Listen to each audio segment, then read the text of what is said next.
नमस्कार गुरुभक्तांनो.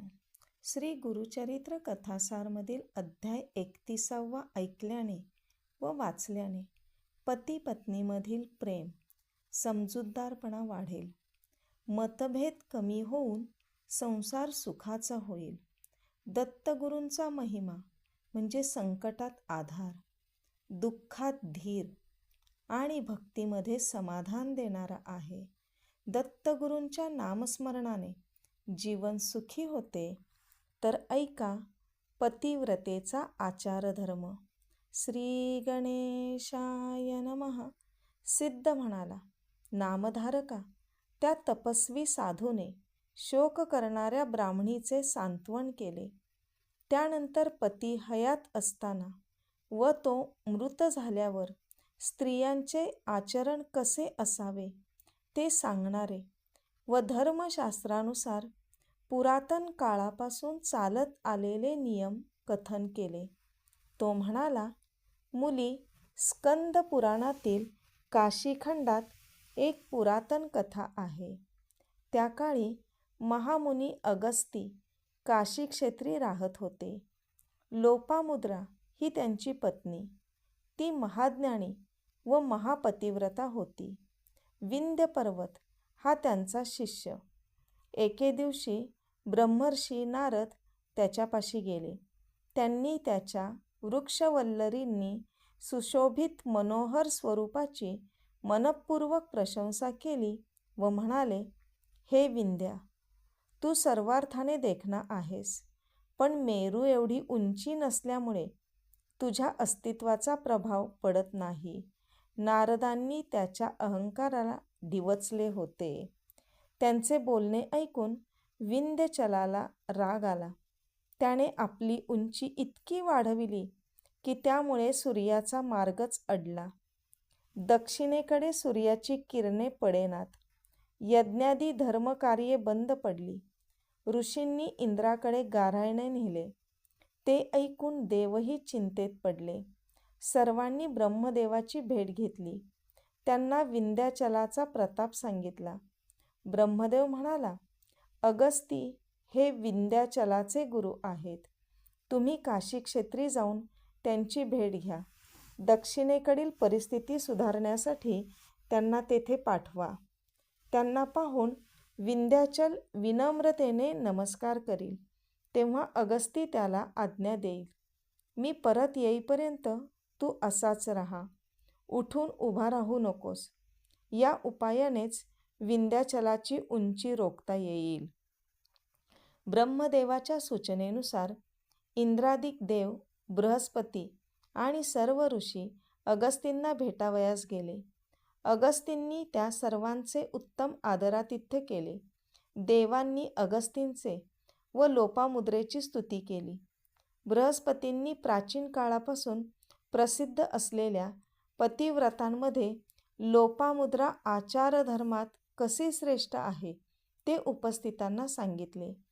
लोपामुद्रेचा गौरव करून ते म्हणाले, देव हो, मी तुम्हाला पतिव्रतेचे आदर्श आचरण कसे असावे ते सांगतो. पतिव्रतेने पतीला भोजन देऊन मगच जेवावे. पतीला पाहून उभे राहावे. त्याच्या आज्ञेशिवाय बसू नये. त्याची अवज्ञा करू नये. त्याची अखंड सेवा करावी.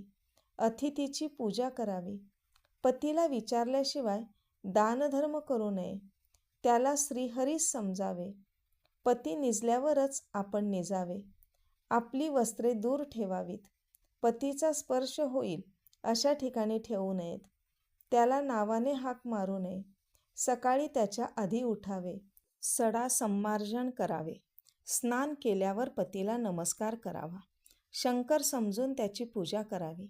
तो घरी असेल तरच शृंगार करावा. तो बाहेरगावी गेलेला असल्यास शृंगार करू नये. तो रागावला तरी आपण रागावू नये. तो बाहेरून येताच तत्काळ सन्मुख जावे. त्याला काय हवे ते विचारावे. त्याला विचारूनच बाहेर जावे. घरी लवकर परत यावे.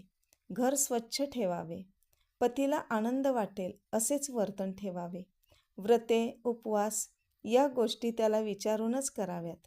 लग्न, यात्रा, उत्सव आणि तीर्थयात्रा आदी गोष्टींसाठी हट्ट करू नये. दुश्चित राहू नये. रजस्वलेने मौन ठेवावे. वेदमंत्र श्रवण करू नये. 4 दिवस पतीचे मुख पाहू नये. पती घरी नसेल तर मनोमन त्याचे स्मरण करावे. सूर्याकडे क्षणभर पाहून समाधान मानावे. पती दीर्घायू व्हावा म्हणून भाळी हळद कुंकू लावावे. सिंदूर व काजळ वापरावे. वेणी घालावी. मंगळसूत्रादी सौभाग्यालंकार घालावेत. अन्य स्त्रियांशी व्यवहारापुरते संबंध ठेवावेत. वाईट आचरणाच्या स्त्रियांशी संभाषण करू नये. आपल्या पतीची व घरच्यांची कधीही निंदा करू नये. सासरच्या मंडळींपासून कधीही वेगळे होण्याचा विचार करू नये. नग्न स्नान करू नये.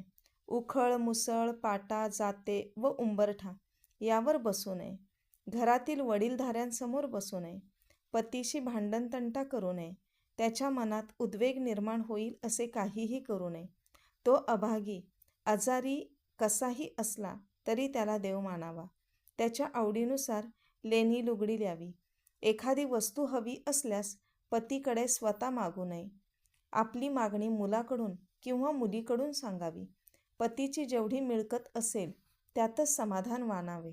दुसऱ्यांचे वैभव पाहून पतीच्या कर्तेपणाला दूषणे देऊ नयेत. त्याला उलट उत्तर देऊ नये. स्वतःच्या स्वार्थाचा विचार करू नये. पतीच्या दुर्बलतेला हसू नये. व्यभिचार करू नये. परपुरुषाचे चिंतन करू नये. पतीशी मृदू वाक्यात बोलावे. तो थकून आला असता त्याचे पाय चेपणे, त्याला पंख्याने वारा घालणे आदी उपचारांनी त्याचा श्रमपरिहार करावा. अशा प्रकारे पतीची आवश्यक ती सर्व सेवा करावी. पतिव्रतेसाठी पती हाच देव, तोच गुरु, तोच धर्म, तोच तीर्थ आणि तोच सार सर्वस्व. त्याला संतोष दिल्याने हरिहर ब्रह्मा संतुष्ट होतात. अशा पतिव्रतेचे सत्व काय वर्णन करावे. तिच्या पुण्याईने तिच्या माहेरची व सासरची 42 कुळे उद्धारतात. विधवा स्त्री पुत्रवती असेल तर तिचे दर्शन अपशकुन मानू नये. एरवी विधवा स्त्रियांनी लोकांसमोर उगीच वावरू नये.